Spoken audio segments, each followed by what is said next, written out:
ফের ধস বাংলা সিকিম লাইফলাইনে। 29 মাইল গেইলখোলার মাঝে 10 নম্বর জাতীয় সড়কে বন্ধ যান চলাচল। ঘটনাস্থলে NHIDCL এর কর্মীরা। কি অবস্থা সেখানকার? প্রতিনিধি পার্থ রয়েছেন সঙ্গে। পার্থ, পাহাড় ছন্দে ফিরতে শুরু করেছিল, বাংলা সিকিম লাইফলাইনে ফের ধস। আবারও কিন্তু জাতীয় সড়ক 10 নম্বর জাতীয় সড়কের একটা বড় অংশ কিন্তু ধসে গেছে তিস্তা পর্বে, এবং ইতিমধ্যে NHIDCL এর কর্মীরা সেখানে কিন্তু পৌঁছে গেছে। 29 মাইল এবং গেইলখোলার মাঝে এই রাস্তা ধসে যাওয়ার ঘটনা ঘটে আজ সন্ধ্যে কিছুটা পরে, এবং স্বাভাবিকভাবে আবারও কিন্তু শিলিগুড়ি থেকে সিকিম এবং কালিম্পং সংযোগ করে 10 নম্বর জাতীয় সড়কের সব রকম যানবাহন চলাচল বন্ধ করে দিয়েছে। বিকল্প রুটে কিন্তু এখন ভরসা কালিম্পং এর পুলিশ সহ ইতিমধ্যে নির্দেশিকা জারি করেছে যে 10 নম্বর জাতীয় সড়ক এখন যান চলাচলের পক্ষে উপযোগী নয়। তার বিকল্প রুট কি? বিকল্প রুট শিলিগুড়ি থেকে কাশিয়াং হয়ে জোরবাংলো পেশক রোড হয়ে তিস্তা বাজার ছুঁয়ে চলে চিত্রে হয়ে বংপো বা চিত্র হয়ে কালিম্পং।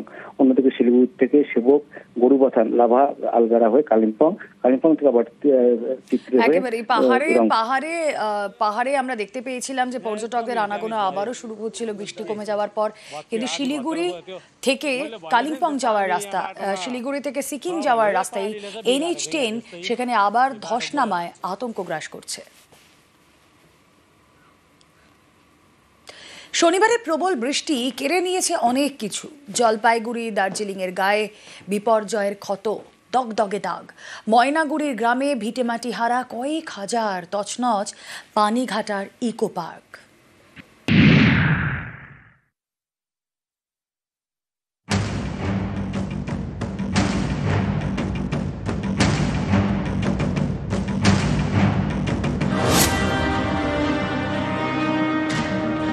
ঘর বলতে সরকারের দেওয়া ত্রিপল দিয়ে তৈরি ঘর।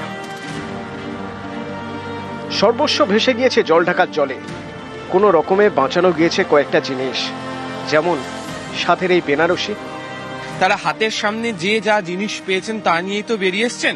তার মধ্যে অনেকে চেয়েছিলেন শখের জিনিস যাতে তারা রক্ষা করতে পারেন। দেখুন, যেখানে তারা বসবাস করছেন অস্থায়ীভাবে, সেখানে আলমারিতে রাখা যে দামি শাড়ি, বেনারসি, তাও কার্যত এরকম ভাবে রেল লাইনের পাশে বাসে ঝুলিয়ে রেখে দেওয়া হয়েছে। রোদ ওঠার সাথে সাথে শুকোতে দেওয়া হয়েছে। জলপাইগুড়ির ময়নাগুড়ি তছনছ হয়ে গিয়েছে। ময়নাগুড়ির বেদগাড়া, ধওলাগুড়ি, চারের বাড়ি গ্রাম। জলঢাকার পাড়ে খাটানো প্রায় 400টি ত্রিপল। এটাই এখন কয়েক হাজার গ্রামবাসীর আশ্রয়, ঠিকানা। এখন রান্না টান্না এখান থেকে পাচ্ছি, খাচ্ছি। এগুলো তো শাড়ি তো কিছুই না, টাকা পয়সা সোনা দানা সব গেছে। আর এগুলা এখানে দাঁড়িয়ে রয়েছি, ছবিতে দেখলেই বোঝা যাবে একেবারে মাটি ধসে বেরিয়ে চলে গিয়েছে। যে স্লিপার রাখা ছিল তাও ভেঙে চলে গিয়েছে। অবস্থা তো কেরাসিনি হয়ে গেছে, বাড়ি ঘর কিচ্ছুই নেই। আটা ছিল 15 মন, আর ধান ছিল 10 মন। ওগুলো সবকিছুই চলে গেছে। কাপড় খেতা কিচ্ছু বাঁচাতে পারিনি।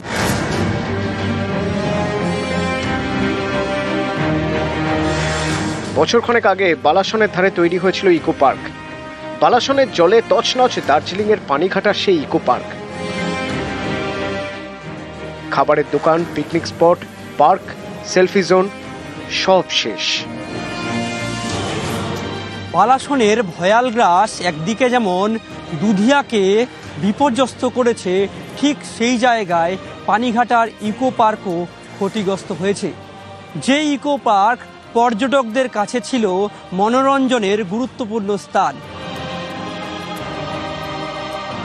8 तारीख की घटना में इतना जो था, यहाँ पर प्लांटेशन था हम लोग का 5 हेक्टेयर में 3 हेक्टेयर गया।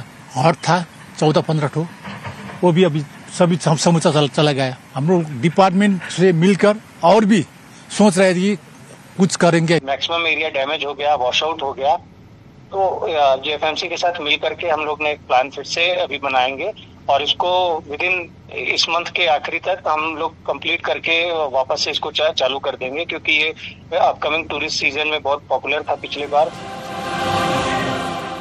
न्यूज़ 18 बांग्ला।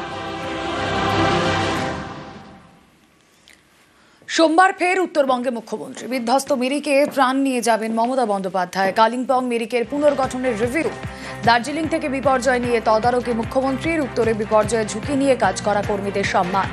উদ্ধারকারী পুলিশ, ডাক্তারদের সম্মান জানাবে রাজ্য।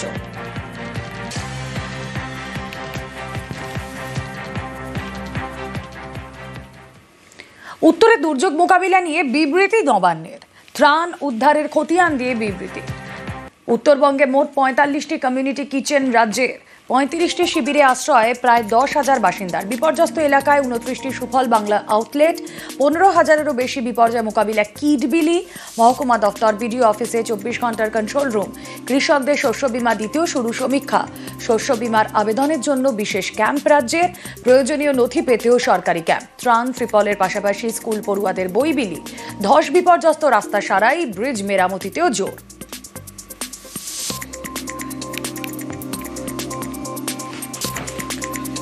ধস বিধ্বস্ত নাগরাকাটায় ত্রাণ বিলি। নাগরাকাটার টুন্ডু বামনডাঙ্গায় ত্রাণ বিলি। দুর্গতদের খাবার, জামা কাপড়, বাসন বিলি। বিপর্যস্ত এলাকায় ত্রাণ বিলি গৌতম দেবের।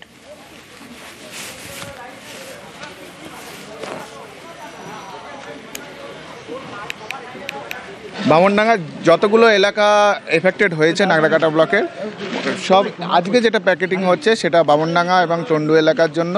ত্রাণ সামগ্রীর মধ্যে রয়েছে একটা ক্লোদিংয়ের প্যাকেট রয়েছে, একটা গ্রসারি মানে রেশনের প্যাকেট রয়েছে। বেসিক জিনিস যেগুলো দরকার হয় সেগুলো থাকছে।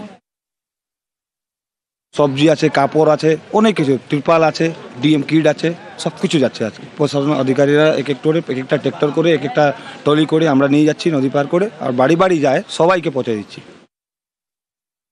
সব জায়গাতে কমিউনিটি কিচেন হয়েছে। মানুষকে আমরা প্রাথমিক দায়িত্ব ছিল রেস্কিউ করা, সেকেন্ডারি দায়িত্ব হচ্ছে তাদের খাওয়া পরা, জামা কাপড় বা ক্যাম্প করে করে যে লস ডকুমেন্টস সেগুলো দিয়ে দেওয়া হচ্ছে। দেখতেই পাচ্ছেন যুদ্ধকালীন তৎপরতায় কাজ হচ্ছে। একটা ফ্যামিলি চলার মতো যতটুকু সম্ভব আরও ১৫০০ প্যাকেট তৈরি হচ্ছে শিলিগুড়িতে। আজকে ১,০০০ ধূপগুড়ি আর এখানে ডিস্ট্রিবিউট করছি, আর ১,৫০০ কিছুটা ময়নাগুড়ির দিকে করব। দুটো পাতা একটি কুড়ি। ছোট্ট ছোট্ট চা পাতায় হাজার হাজার শ্রমিকের ভাত জোগায়। শনিবারের বিপর্যয়ে ডুয়ার্সে বিধ্বস্ত একের পর এক চা বাগান, কাজ বন্ধ। এভাবে চলতে থাকলে বেতন মিলবে না, চিন্তায় চা শ্রমিকরা।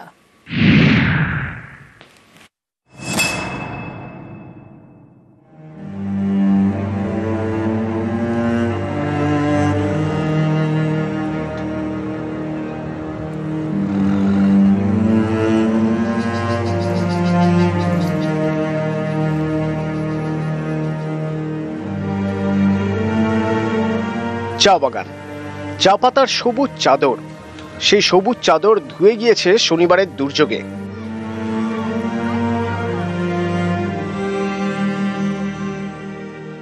এটা আলিপুরদুয়ারের হাসিমারার সুভাষিনী চা বাগান। এই বেসরকারি চা বাগানে তোরসার জল ঢোকে, নষ্ট হয়ে গিয়েছে চা পাতা। প্রায় ২৭০ বিঘা চা চাষের জমি ক্ষতিগ্রস্ত। এখানে কাজ বন্ধ।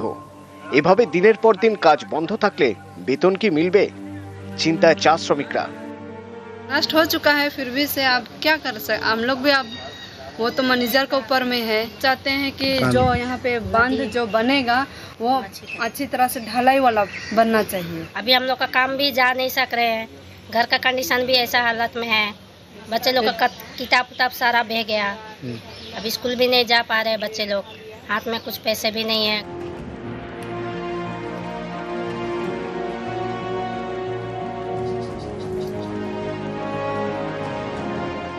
শুধু চা বাগান নয়, তছনছ হয়ে গিয়েছে সুভাষিনী চা বাগান এলাকার প্রায় ৫০টি বাড়ি।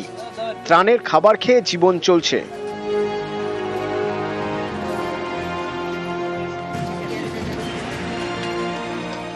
জীবিকা বলতে এই বাগানের উপরেই ডিপেন্ড করে ওরা চলে। এবার এই বাগানটাকে কিভাবে আবার নতুন করে তৈরি করা যায় সেই ব্যাপারে আমাদের আলোচনা চলছে। আমরা আরও দেখা যাক যে কত শীঘ্র মানে আবার সেই পুনরায় আগের সেই ছন্দে ফিরিয়ে আনা যায় এই এলাকাকে।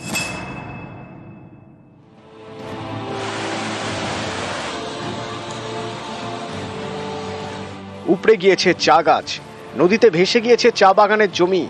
জলপাইগুড়ির বিভিন্ন চা বাগানে ব্যাপক ক্ষতি। পুরা ক্ষতি হয়েছে ওখানে। বিনাগুড়ি বাড়ি, বিনাগুড়ি এসে পুরা ভর্তি ছিল, তারপরে জল উপরে গেছে একদম চা পাতা করে বাগানে। জলপাইগুড়ি জেলায় ক্ষতিগ্রস্ত হয়েছে জিটি, হিলা, ভগতপুর, চুনাভাটি, বিন্নাগুড়ি, তেলিপাড়া চা বাগান। পলাশবাড়ি চা বাগানের কারখানায় জল ঢুকে ৪,০০০ কেজি চা পাতা নষ্ট হয়েছে বলে দাবি।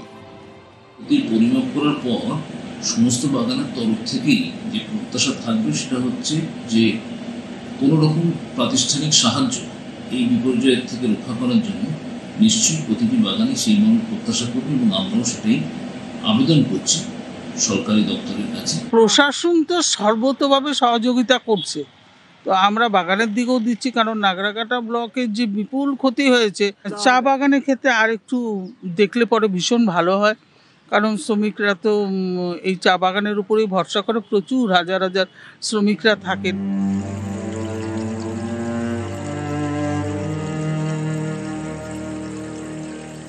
আলিপুরদুয়ার থেকে রাজকুমার কর্মকার এবং জলপাইগুড়ি থেকে রকি চৌধুরী, নিউজ 18 বাংলা।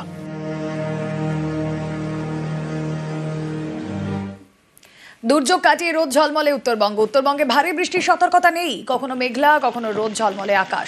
স্থানীয়ভাবে বিক্ষিপ্ত বৃষ্টির সম্ভাবনা উত্তরবঙ্গে। উইকেন্ডে আরও কমবে বৃষ্টির পরিমাণ। উত্তরবঙ্গের জেলাগুলির জন্য আগামী এক সপ্তাহ প্রধানত হালকা ধরনের বৃষ্টিপাত দু এক জায়গায় থাকার সম্ভাবনা থাকবে, অর্থাৎ উল্লেখযোগ্য ওয়েদার কিছু উত্তরবঙ্গের জন্য এই মুহূর্তে থাকছে না। তবে বৃষ্টিপাত অনেকটাই কমে যাবে। বর্তমানে দক্ষিণবঙ্গের জন্য আগামী 2-3 দিন প্রধানত বিক্ষিপ্তভাবে হালকা থেকে মাঝারি ধরনের বৃষ্টিপাতের সম্ভাবনা রয়েছে। সামান্য বেশি থাকার সম্ভাবনা রয়েছে দক্ষিণবঙ্গের দক্ষিণের জেলাগুলি, দু এক জায়গায় বজ্রবিদ্যুতের সম্ভাবনা থাকছে। এর কারণ একটা ঘূর্ণাবর্ত অবস্থান করছে দক্ষিণ বাংলাদেশ পার্শ্ববর্তী অঞ্চলের কাছাকাছি। কলকাতা পার্শ্ববর্তী অঞ্চলের জন্য আগামী 2-3 দিন প্রধানত মেঘলা আকাশ, বিক্ষিপ্ত বৃষ্টিপাত হালকা বা মাঝারি ধরনের দু একদিন থাকার সম্ভাবনা।